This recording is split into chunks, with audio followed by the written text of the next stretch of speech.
Hello and welcome from my side as well. I'm Thomas.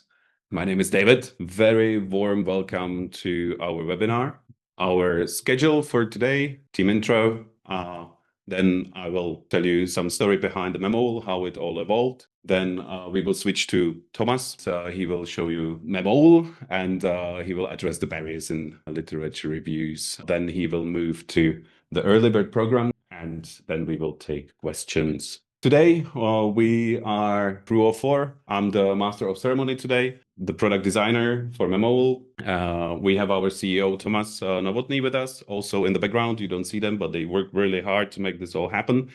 And that's Lucy, project manager. She will be taking your questions and giving exhausting answers. And there's also Stano that he makes all of this happen. So big credits to them. The team that started MemOwl originally did a lot of systematic reviews and projects for European Union bodies, namely EFSA in toxicology and in chemistry. And they encountered frequent frustrations, mostly starting with the volume of the references that they were facing, and that actually led to some development of own hacks and tools to process a vast number of references that were required by the European Union bodies. And this also led to some commercial development of smaller tools that were adopted by Euro bodies. Then, after some time, the development team was approached with the offer to design and produce a patent scoping project for a Czech National Technical Library. The focus went from patents to actual literature reviews. During the user research that we did for the NTK, identified like many problems, but I want to highlight these as the biggest problems that the users faced during literature reviews. One thing is that it's really complex process that is minimum 16 steps, and it's difficult to keep focus. And this process is actually not really well supported in any of the tools that we know today. There is also a difficulty to manage large libraries because the tools slow down, they freeze, they weren't designed to process. And I would say also the access to bigger and bigger databases is not met with the current offer. Then there's the notorious like importing, exporting. If you want to download all the sources, you import it, then you want to deduplicate it, you have to upload it again to some tool, then you download it again, and then you have to you have to run it through Excels. Also, what we see as a problem that is ongoing problem, and that's the rigidity of big platforms that if you want to detour a little bit from the way they see the right literature review process, they won't let you, and then you have to bend your research, and then you are forced to hack actually things, to use a lot of Excel or Google documents, and the whole overall experience is not very good. And this is what we try to address, or what we are addressing with our design that we came up with, very lightweight interface that is user-centered, and we optimize also the infrastructure, and we harness the power of local processing of your machine. So we are helping to speed the whole process up, integrate the data sources into our product, so you don't have to go online to several places, but you can access all of them from one tool. And we would say it's a robust platform to do so. And the rigidity is addressed by something that is we lack, or we don't see this much in other tools, and that is flexible built in the tool. What does it mean is that everything you do, you can always customize, or you have much more room for your own way of literature review. Then you don't have to necessarily follow the way the tool was built. We also came up with a multi-role tool that covers most of the tasks and activities, so you don't have to hack your tool, or you don't have to leave it, you don't have to go for external tools. We started, this is like a quick sketch of how the process actually works, but I think every one of you knows very well what it takes to do a literature review. But I would move to the design philosophy behind MemOwl, and that's the Swiss knife philosophy, because we see many great tools, but they are one-purpose tools, like the screwdriver. Maybe you can change the bit, but you can still only loosen or tighten a screw, but you cannot do much else with it. And on the other hand, you have your father's garage that is just loaded with tools, but you have to learn to use every single tool. And as an entity, it's very difficult, very steep learning curve. And on one side, we see products like Zotero and Mendeley, and on the other side, we see Distiller SR and Copydance. All of them are great tools. We see the big space between them that is unfilled and unaddressed, and that's where we are positioning MemOwl. Let's talk about some barriers in literature reviews. I'm sure you have your own stories, and I will be more than happy to listen to them, where you are hitting the barriers in literature reviews. I will start by a brief introduction of, typical, let's say, smooth, easy scenario where no big barriers are faced. We are doing all different kinds of literature reviews, starting from the small ones for our own internal use, like this one, where I just collected some dozens of papers talking about cost per use analysis in academic libraries. And I collected roughly 70 papers from different databases. I just imported them to a literature review tool, in this case MemOwl, but it could be any kind of tool for such a small volume and easy task. Any tool would do basically. So I got my references. I quickly screened through them, through their abstracts, and whenever I saw something that I liked and wanted to keep, I put it in my screening collection, where I am managing it in more detail. So whenever I faced something that is not really to my liking, I skipped it.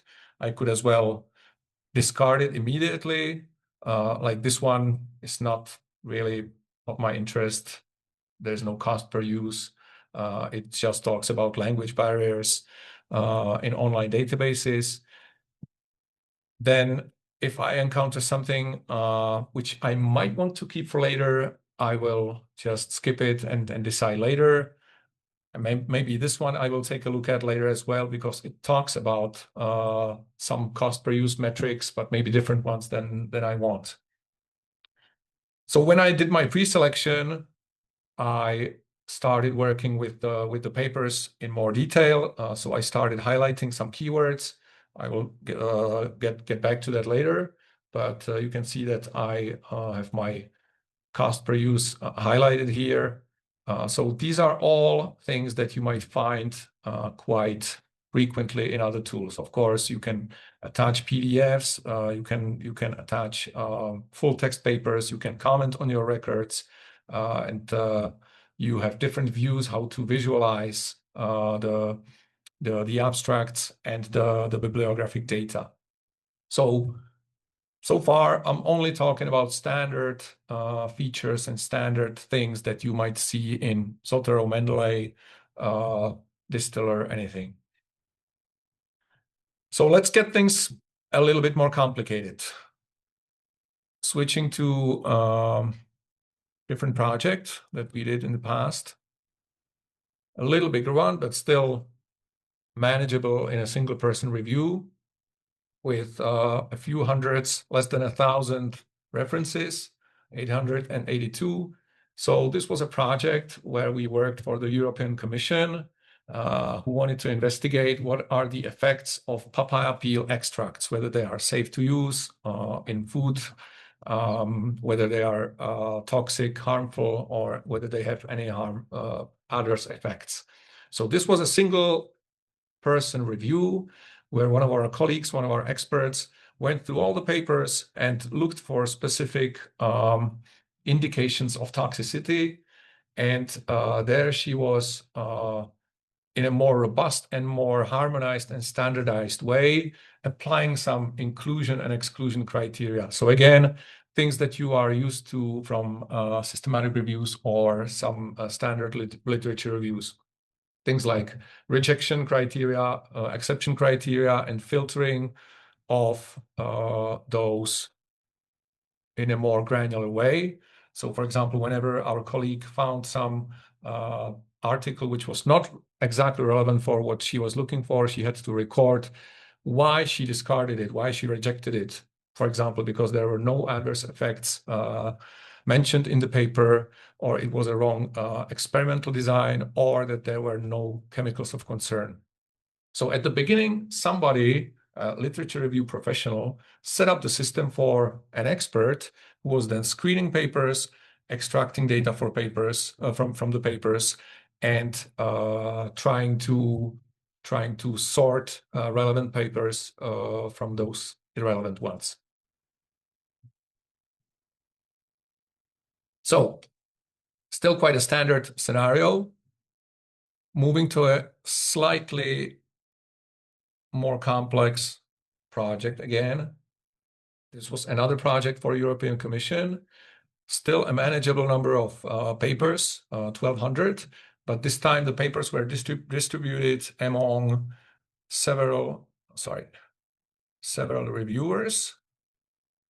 So there was a team of experts who was going through through all the scientific literature. Each of those experts had slightly different expertise.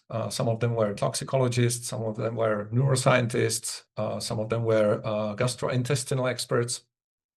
So each of them had to go through different set of papers.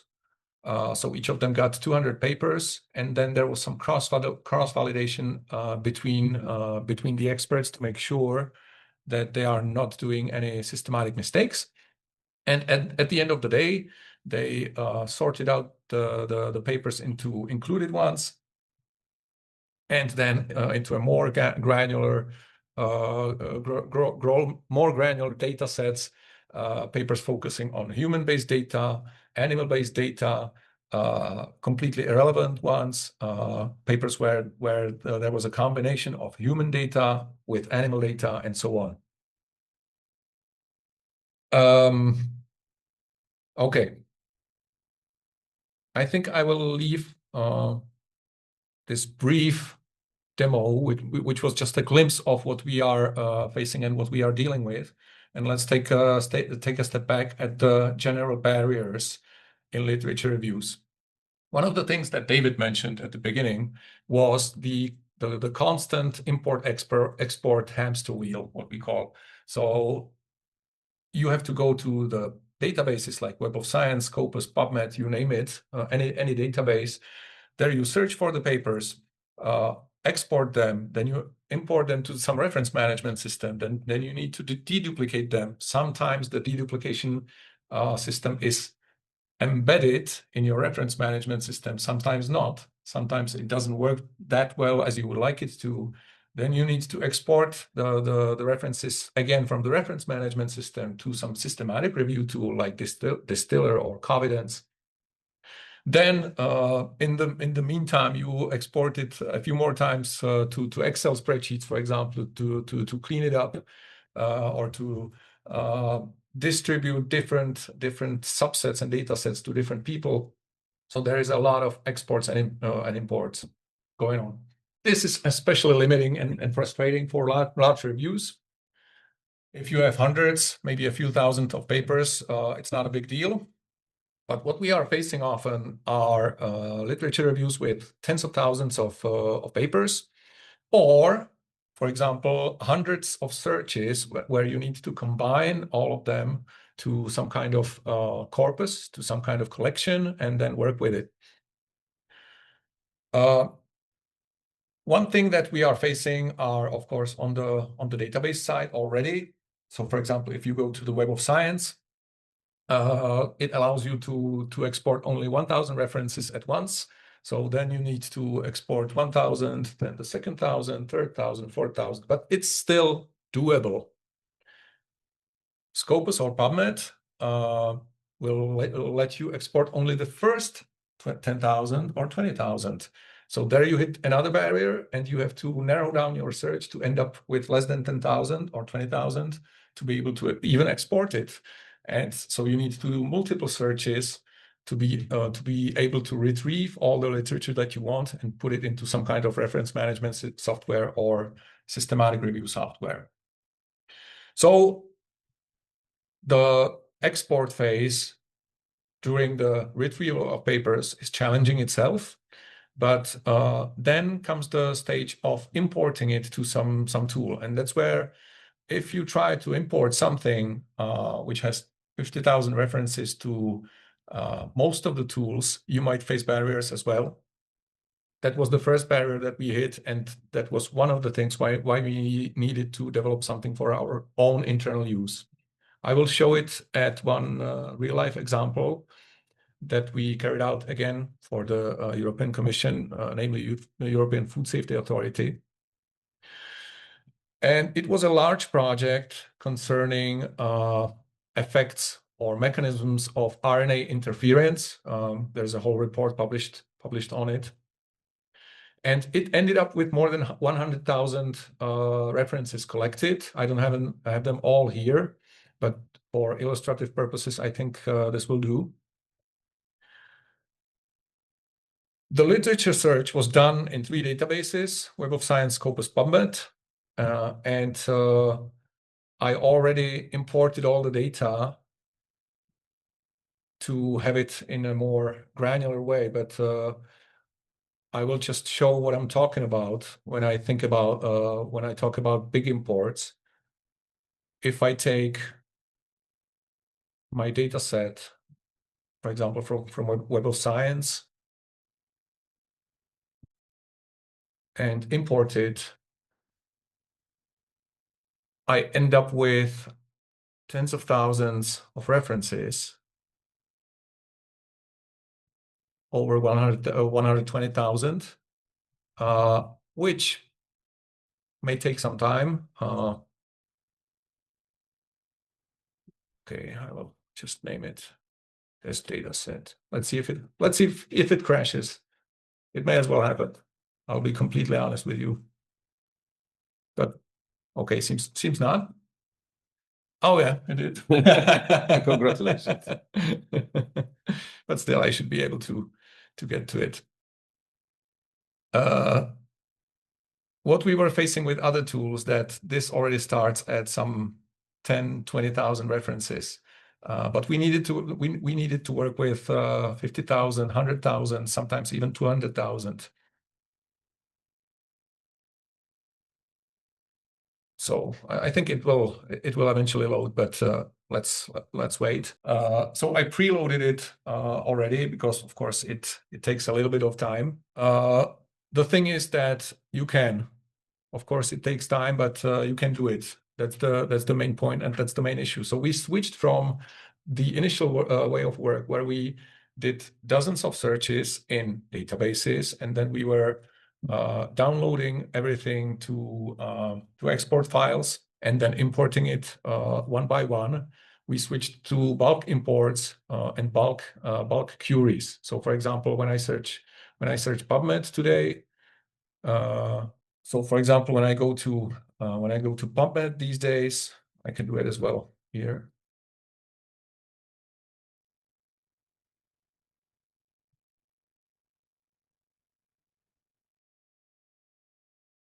I would need to export everything, which in itself is an issue because there's a limit to PubMed to 10,000 references. Yeah, this is it. But I may as well do it already natively inside. Leave out the export import step. I will be limited to 10,000 again, but I can structure my search a little better to end up with a little less, of course. So what I wanted to say is that whenever I beat everything in, I can do anything I want in terms of combinations, in terms of overlaps, analysis, subsets, filtering. Whereas if I do it on the database side, I need to go one by one, then export everything, then import it somewhere else, and then I can do my analysis. I will get to that a little later in my next question. Another barrier that we are facing constantly and we were not able to solve yet is access to full text papers. Of course, that's on the publisher side and vendor side and licensing side. Fortunately, we have libraries and library services with large e-resources collections, interloan library service, interlibrary loan service, and other document delivery services. There are lots of publishers switching to open access, and there's always the purchasing option. But what we are also facing, that even if you have the license to read an article, to download it, how do you do that? As far as I know, EndNote can do it in bulk. As far as I know, Scopus has some capabilities to allow you to download all papers, all full text papers that you find through their search. But if you are in Web of Science, if you are in all different kinds of tools, there's no chance. You just need to download it basically one by one, quite often, and then upload it somewhere else. As I said, still not solved, but this is a big pain point in my eyes.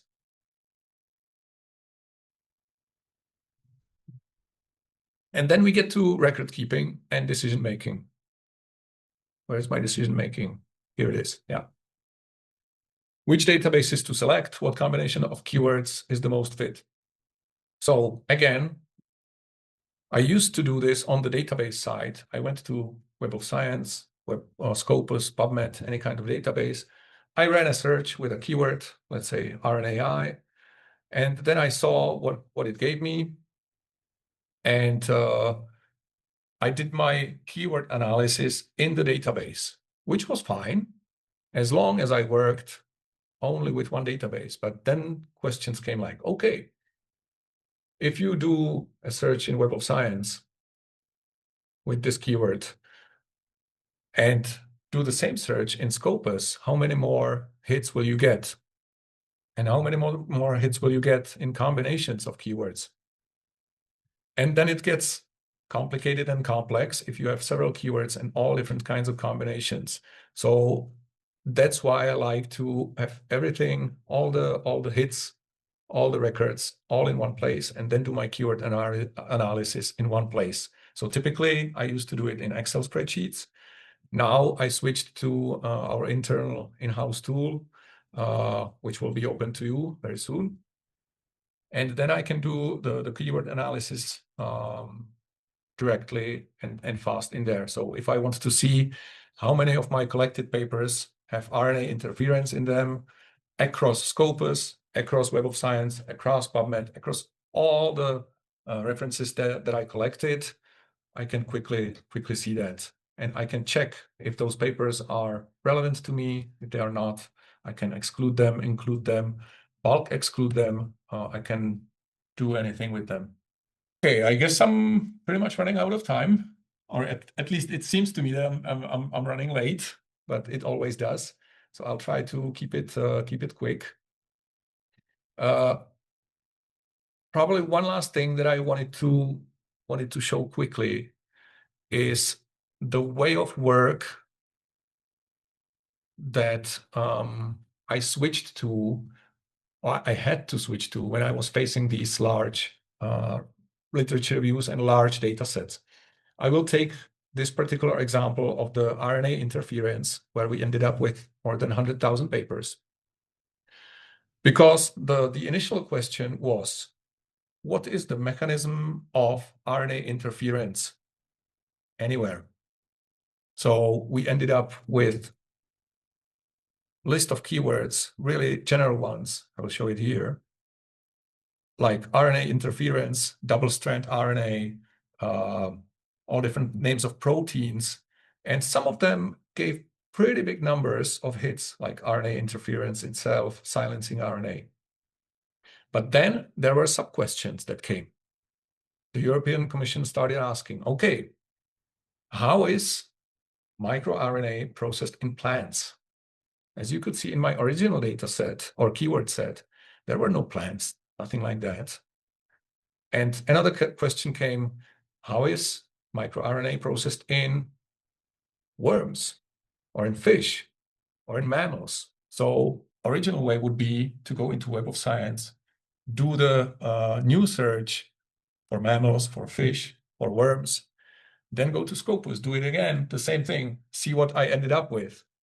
But that's exactly when we switched to loading everything into one tool and analyze it in there. So for example, what I can do is that whenever I have new set of keywords that I want to analyze, I just simply take those keywords. So I just closed it. Yeah, for example, plants. So what color do we like for plants? I like yellow. Interesting choice. Okay, I'll take green. And let's see how many papers in my data set have plants inside. Okay, 12,000, fine. What about tree, for example? Fine. Flower. And this way I can quickly get to all the papers that might potentially be of interest to me. See if this is what I wanted to get, and maybe redefine my keywords or combine them in a different way. So that allows me to do a quick keyword analysis. Okay, I'll stop right here because there's so much more I would be able to show, but I think it's really good if you take a look at your own use case, give your hands on it, see what it can do for you and how you might benefit from this. Mm. So I did a lot of talking. How about asking what are your pain points? We have a question like that in our poll system. Thank you. So first of all, I wanted to ask you if you are doing literature reviews on your own mostly, or if you are also in a position where you set up the literature reviews for somebody else, or prepare some kind of methodology, help with the methodology, and what kind of pain points are you facing in your daily work or daily activity? So thanks a lot for all your answers, because as I said, we really would like to make this community driven and feedback driven. We don't want to develop anything that is, just a replication of what is already out there. We would really like to get to something useful. Can we see the answers? Thank you, Stano. Okay, it seems that most of you are in a position where you are helping others also with the literature reviews, your colleagues or students. And let's take a look at the pain points. Citing properly is not one. Thank God. There are so many tools for that. And I know it was a pain point in the past, and I'm happy to see that it's not anymore. Selecting appropriate databases for your search. Good to know. That's not a pain point as well. But relevance screening, data extraction, downloading full texts, keyword selection, deduplication. Okay, thank you. Yeah, I have to say I'm glad to see the use case of supporting colleagues and setting up their literature reviews, because that's where we are really putting a lot of effort and focus. Okay, I will now let Thomas to rest a little after the long talk. I would just like to name the really unique features, because as we said earlier, we believe that all of you all of you know literature review tools inside out. You use many of them. You are well orientated. So we didn't want to just show you everything, but we believe that we brought very unique features, namely the data bins that you saw, that allows you to import any kind of data. It doesn't matter if you copy paste or upload from your computer, or you get it from PubMed directly. You can organize it, you can turn it on and off for convenience. What we haven't shown yet at all is the project dashboard, that you can test it yourself you can access MemOwl now and just test it out, and you will see that you can quickly overview your projects and you can easily access everything that is like crucial for your research. And also you can monitor if you set up reviews or projects for your colleagues, you can actually monitor their progress. You can set the project phases and screening management. You can define or what the particular person will do, what they have to keep, like how many reviewers have to see particular reference. And what I really like are the bulk operations, because you can really just move the references across various groups or subsets in split of a second. And what I think it's really nice feature is the type or format agnostic platform that as long as it has structure, you can import almost anything into MemOwl. It doesn't have to be necessarily coming out of the well-known sources like PubMed or Web of Science and the keywords you just saw, so it doesn't need any introduction. Now we are getting to the early bird program that is would like to offer you the early bird membership. Thomas will cover that. To be perfectly honest, we don't really know for how long the early bird program will be running. I believe it will be at least 6 months before we get to something really useful and something really something where we will need to start talking about some sustainability and further development. We already have some kind of paid program in mind, but that will definitely not come in the next months. I'm pretty sure, because as I said, there are so many things that still need to be tackled and still need to be handled that we'd like to hear from you. And I just would like to invite you to start using it, put your hands on it, give us feedback. And we are also ready for institutional setup in terms that if you are in a university, if you are in a library, and you would like to have an institutional setup where your patrons, your students, your academics can use it centrally to your library or through your university, we can set it up that way, because that's exactly what we did for the National Technical Library in the Czech Republic. So that's it, and back to you regarding the features and development and our development pipeline, which is huge. It is humongous.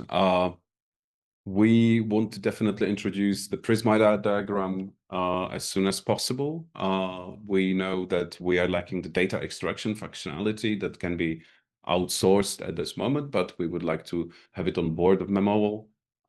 We want you to use your own institutional resources, so it can be directly feeded into MemOwl. That's a big one. And we also want to provide teams the possibility to split workload. Like if you need to scope, I don't know, 12, 10 or 5,000 references, then there will be a functionality to split it and you transparently and under control. Also, we want you to be able to upload any kind of data, and we want to give you an interface to just choose what you want to import from, let's say, a complicated or I don't know, multi-column CSV that has 25 columns. And of course, AI, like I think one of the questions will definitely be if we will be introducing AI. So we will, we are thinking about it. We have a lot of plans with AI, but at this moment, we're looking for like a place or a functionality where it will be trustworthy enough. And yeah, well, we are working mostly in systematic review space, so everything has to be transparent, documented, and reproducible. So that's why we stick with classic style literature reviews and systematic reviews before we inject any kind of AI. Exactly, and also we are thinking about some project history. that is, I think, closer than we think, and that the reproducibility is definitely an important one. Yeah. So maybe one thing to mention also in relation to the earlier program, it is quite possible that in the next 6 months we will be starting a large project where we will need to do something like 5,000 different searches and managing 5,000 sets of references. Some of them will be very small ones, just 10 references. Some of them might be bigger, like 5,000, 10,000 references, but it will be a lot of searches and a lot of literature that we will need to handle. So I'm pretty sure that we will need to keep developing this thing in the next 6 months. But as I said, once we are doing this, we would also love that it serves the community and not only us. So please get back to us if you have any needs and feedback you might have. For future, we are thinking about some paid professional versions of this thing, but we still have in mind that there will always be a free tier for a single user or maybe a small team with one literature review. The paid tiers will be mainly for professionals with multiple projects, big reviews and things like that. I would say that at the end we are getting to the things we should have said in the beginning, and that is that MemOwl was designed to allow you to have small personal projects next to big systematic review projects, and you can still do it in one place. You know that's not really possible at this moment. Yeah. So I think that's the time for Q&As. I have first question. Okay. I would really like to ask everyone here if there is anything that you saw so far that you found useful. We will start another poll. So before you start shooting questions our way, if you can please take a few seconds, maybe a minute, to let us know what you found useful in our presentation. And it will also help us to shape the tool in future and maybe run more webinars, more specific ones on different topics within the whole literature review cycle. Okay, thanks a lot. Since this is a free text question, open question, doesn't make much sense to put the answers on the screen. So let's jump to your questions, to the Q&As. What did we get? Great. Eric is asking, thank you. So does MemOwl retrieve full text from library holdings as many reference managers do? That's what we are working on. Not yet there. I didn't know that Zotero has that functionality. Thank you for letting us know. I'm using personally EndNote whenever I need to retrieve some full texts. And you probably know how that works. The success rate is roughly 50% when I put my institution's credentials. And then for the rest, I need to do it one by one manually. So yes, thank you. Working on it, not yet there in MemOwl, but it's a big one. Definitely, we need to implement it there. Jake, is there any direct connection to third-party databases where I can search? As I showed, PubMed integration is already there. There are archives. There's Crossref. Maybe I can show it on the screen. So these are the ones that we natively integrated already in the interface, in the tool. And we are happy to hear what would be other sources that you would like to have in there. Of course, they need to be openly accessible, openly available.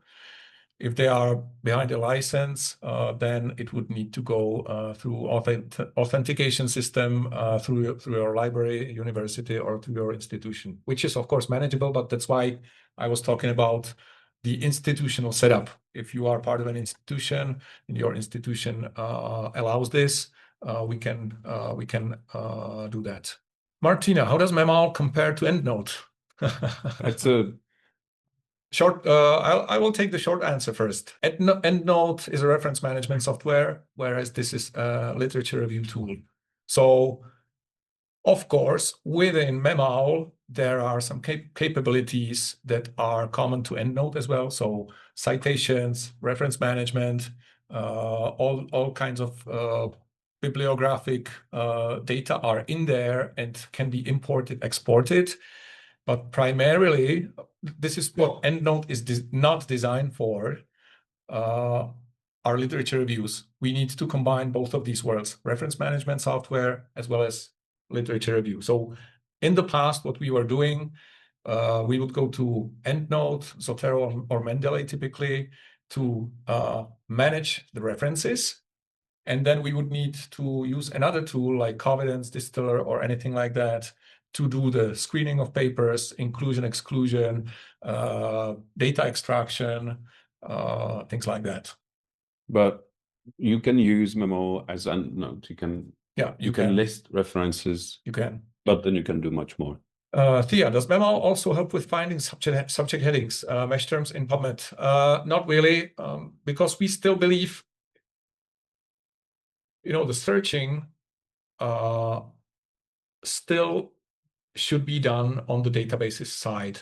What we use as the search functionality within MemOwl is in scoping searches and piloting searches. So if you want to quickly find out whether your keywords are fine, whether you need to combine them in some different way, and not only to see how many hits you got, but if the papers that you got are relevant and you want to flag them, tag them, categorize them, that's why we have this integrated PubMed search or Crossref search or archive search.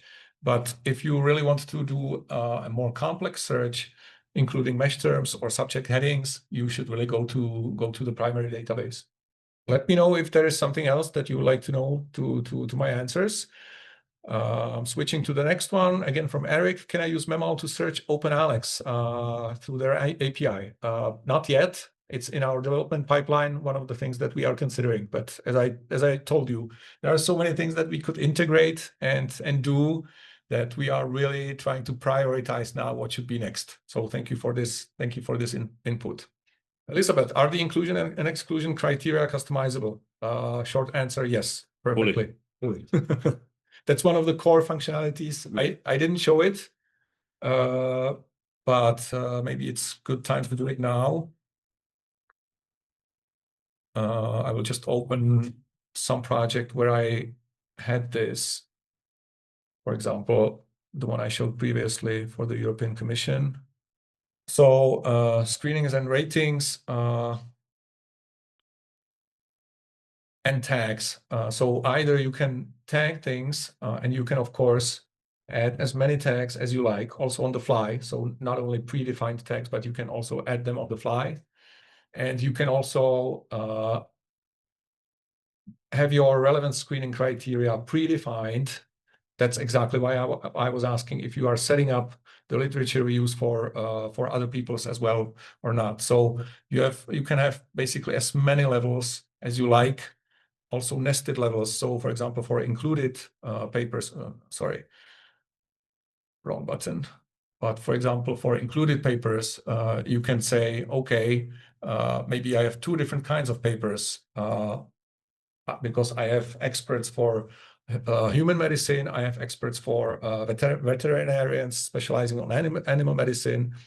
So maybe my included papers should be divided into two groups. And I would like to have the reviewers to be able to say, okay, this is a human-oriented paper. This is an animal-oriented paper.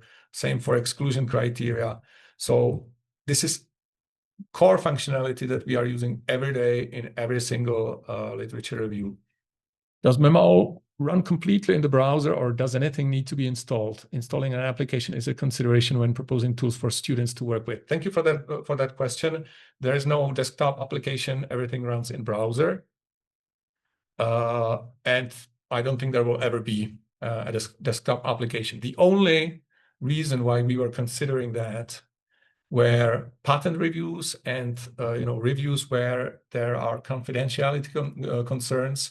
Pharma companies who like to run their own searches in-house. So for example, companies that download the whole PubMed and then they do in-house searches and all the data magic in-house without anyone seeing what they're doing. But this is a tool mainly for academic space, for researchers, students. So we are not planning any kind of desktop application. Everything is running in the browser. And at this moment, you can work on MemOwl on tablets, desktop, and we've been thinking about introducing a mobile viewer. We don't really believe that you can do such a work on mobiles. Yeah. It's not entertainment, but you should be able to, let's say, view the projects, view the progress. So yeah, and also we have quite extensive experience with rapid abstract screening in on a train or in a tram, where you just have your phone and you are clicking, okay, yes, no, yes, no. This works quite well. Thanks a lot, really. Thanks a lot, hugely, to all of you. We are in the beta phase. So one final question from our side: if there's any topic that we should focus on in particular in future webinars, things like how to remove duplicates, any kind of search strategy, keyword analysis. If there's anything that you find interesting, we are more than happy to prepare a focused, dedicated webinar to some specific topic. And thank you. Okay. Curious. We are looking forward to hearing your thoughts and feedback, and we would appreciate most critical and most constructive things that you can come up with. We would really like to break the barriers. So whenever you hit any barriers, we are more than happy to face them and see if we can do something about them. We have bug report form in the app directly, and as Tomasz said several times, this should be the community-driven product. Yeah. Period. Yeah. So thank you. Enjoy the rest of the day. Thanks, everyone.